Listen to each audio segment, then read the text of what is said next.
All right, so we have Sparta. We're going to talk about Sparta a little. So what drew the characters fascinating to me, someone trying to discover themselves, which is a very human thing, very in the sci-fi world. What was about this material, the character and Arthur C. Clarke's material that made you want to come on board? Well, I actually agree with you. I love vulnerable yet strong female characters. I love watching someone power through adversity and grow and realize, because we all feel lonely and we don't fit in sometimes, and there's something we're looking for, and she has this quest where she finds it and then sort of becomes the hero, yet she's never not vulnerable and fragile and strong when she needs to be. And I think we all hope that are like that, and so that really, it kind of gives me goosebumps just thinking about it. I reread it yesterday, the book, and I just love it. One of the things that can get lost in the sci-fi world is sci-fi world building could also drown out the emotional character. So in the writer's room, how are you balancing? You want to build this wonderful world, but make sure the character is always through the character's eyes. Well, that's what's interesting, is that this world isn't too dissimilar from ours. It's kind of like a slightly modern version of the natural world. We didn't want to make it this post-apocalyptic dystopian hellscape, which we are kind of living in now a little, But it's actually, there's palm trees and there's sun shining. Like, it's not this sort of gray world. It's a very recent sci-fi. We wanted to base it, make it grounded. People don't have like hoverboards, like, sorry I'm late, hoverboard needed charging. So we tried to ground it in reality. It's most of the world will recognize, and there's a few modern touches, like they have space travel to Venus, which we don't have yet.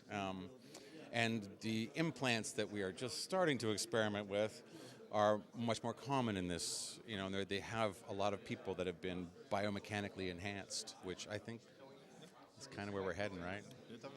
Oh, so it's interesting. So you have this wonderful world. Now you bring in Jonathan Frakes, a very prolific TV director, obviously. He's directed everything. How's it been collaborating with him, trying to create the production look of the show? He's been amazing. And one thing about Jonathan is he's so great to work with that anybody we want to work with on this thing is like, yes, because it's going to be months. It's going to be in a giant warehouse. We're using a big volume screen.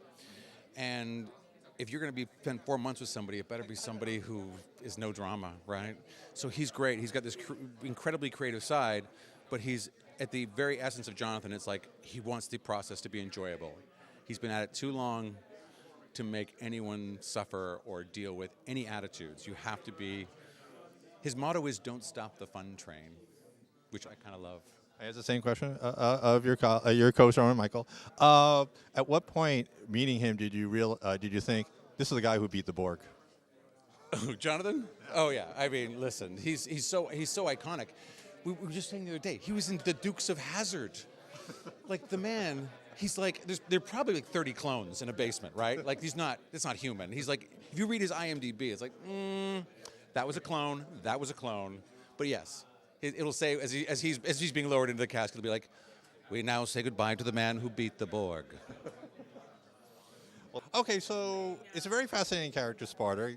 Someone trying to discover themselves. A very human idea. What was it about her journey and Arthur C. Clarke's raw material did you want to turn into a show? Well, okay, so what's really fascinating about Arthur C. Clarke's Venus Prime to me, there's many things, but in terms of Sparta initially, she actually doesn't exist in any of the underlying short stories that Arthur initially wrote. So she is this brand new character that's now interwoven amongst all of these 6 different stories. And that was an invention of Paul Preuss entirely, to come up with her, to sort of have her be the nexus point.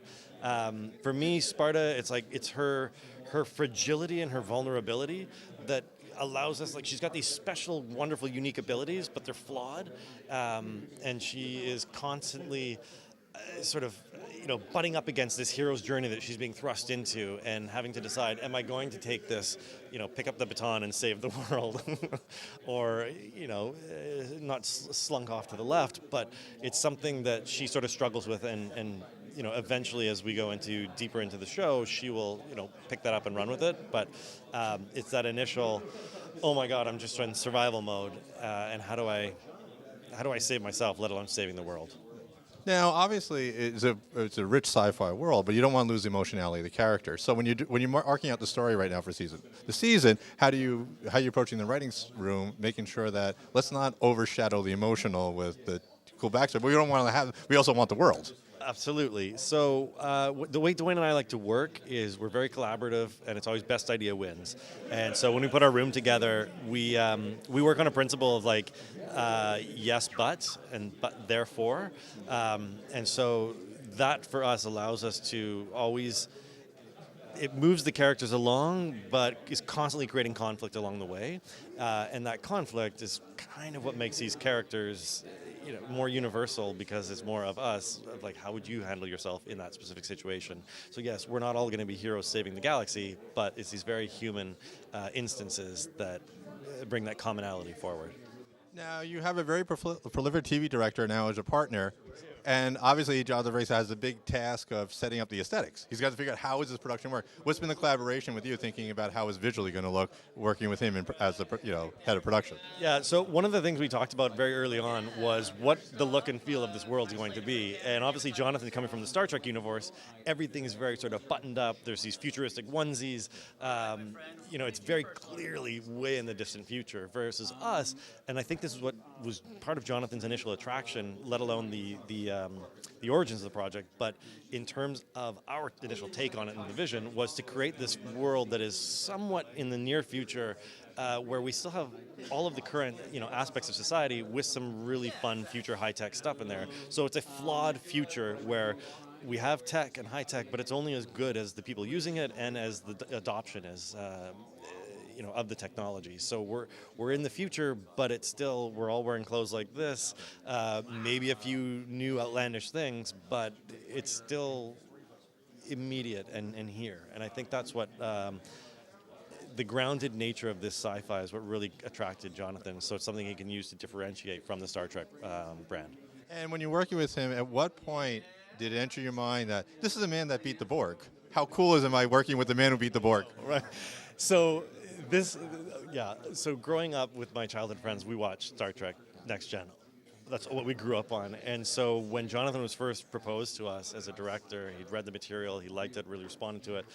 It was, I have to admit, I was nervous hopping on that call with him because I was meeting a legend of mine. I've grown up watching this guy, like, oh God, is he going to be nice? Is it going to disappoint, right? But he has been such a joy to collaborate with on this process. So I'm really looking forward to continuing this journey with him. And he hasn't disappointed so far, and I don't think he'll disappoint fans and audiences when we get to share it with the world. So, obviously, we'll go back to the origins when you started writing the story. What was it about the character Sparta that was kind of your heart of your inspiration? The character of Sparta actually started with a game story that did not have a female. It was you. You, whether you're a male or female or whatever you might be. So it was a great advantage for me when I was told that they're not going to do the movie after the game after all. What they're going to do is what we want you to do, if you're ready to do it, would be to do a series of novels. And I said, I can't believe that this is marvelous. I can actually create now the female that was only there on the as a possibility, and now she was a real female, and that gave me the what I needed to make that female a real person who had problems of her own to begin with, and and had to deal with those problems as she lived her life. Yeah, so.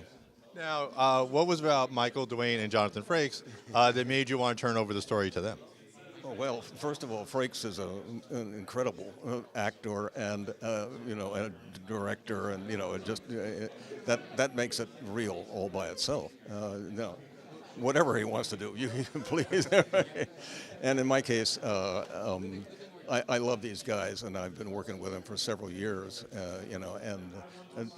And Dwayne and David were just tremendous in what I read, and I did the same stories that Arthur did in the sense that I would say, well, you can't say that. You have to change this, and the actor would be more like that, that kind of thing. And they're still dealing with me that way and not making me mad. So I think that's terrific. All right, so let's go back to the origin. What is it about the material and Sparta character that made you want to come on board this project? Well, I think strong female leads has always been something that I've personally liked. Every film and stuff that I've written over the years myself that have been made into a feature film is always a strong female lead. So that in itself is, I think you do a lot more with a female character than you can a male in certain environments. They're much more interesting for both the demographics of men and women. I think it's really cool. So. And what is, you obviously have this awesome world to create, but you don't want to get the emotionality lost of the character. So it has been kind of a balance for you, like how do we keep it always through her eyes and to keep it the eyes of the character without getting too lost in the world? Yeah, that's what our volume wall helps, because the actors themselves will be able to react in the environment itself. So the sci-fi element will be today in the future kind of thing. So there'll be elements of what we see today, but there'll also be that trigger of the future as well into it. So it won't be too sci-fi in its visual, but there will be obviously a sci-fi element to it because it's a sci-fi show. But it's really important to not emphasize the visuals. It's about storytelling, really. That's the critical element to any kind of show or film you do. So. And what does Jonathan Frakes bring as a prolific director to kind of establish your aesthetics for the show? What does he not bring? I mean, talk about an iconic sci-fi guy, and he's just a great guy to work with, full of energy, lots of fun. He has the legacy of working on Star Trek, obviously. So he in all the other directors we've had on the wall, his will be right up to speed. We won't have any learning curve with him. He already knows it, so it'll be incredibly more efficient working with him in that. All right, so what was it about Sparta's journey and the book made you want to come on board the show? Yeah, I think just, the integrity of the IP, it being such a prestigious book series itself, and then the team that's involved, right? David Cormican and Dwayne Hill and Paul Preuss being involved also, not just in writing the books, but also consulting the TV series. It just felt like the kind of project that just had the level of integrity that, fans would want, but I also want to be involved with. And that in itself was enough to get me on. And I'm a sci-fi guy, so I love the genre, right?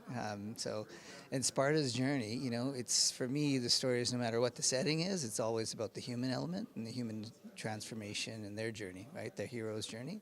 And hers is just filled with so many opportunities to explore things that are relevant today in society, right? In a sci-fi context, in that setting that we have, and also to look at some of the mistakes we've made in the past too, right? So there's this opportunity for it to be reflective and also be a reflection of what's happening in society today, right? What's been the biggest challenge production-wise? You got to plan the production, and it's kind of an interesting technology. So how has that process been working with Jonathan Frakes? Yeah, it's going to begin now, right, in terms of bringing him into the collaboration, but there's a few things, right, is that we got sci-fi in front of the screen and sci-fi behind. Like, we are using bleeding edge technology. We have a really innovative team. Our virtual production supervisor is one of the pioneers of virtual production technology, and so, I think that the creative is going to derive a lot of innovation in terms of the technology and our use of this new tech. And I'm excited to see that happen, right? So I think on that level. And then the other part of it is that the scripts are going to drive it, but also Frakes has a lot of experience directing sci-fi on volume LED walls. So there, and again, you've got a creative lead who's going to want to push the boundaries. You've got the script writers who are going to want to push the boundaries. And you have a tech team behind it that are not going to want to say no, right? We're going to want to use and innovate and take this to the next level. So.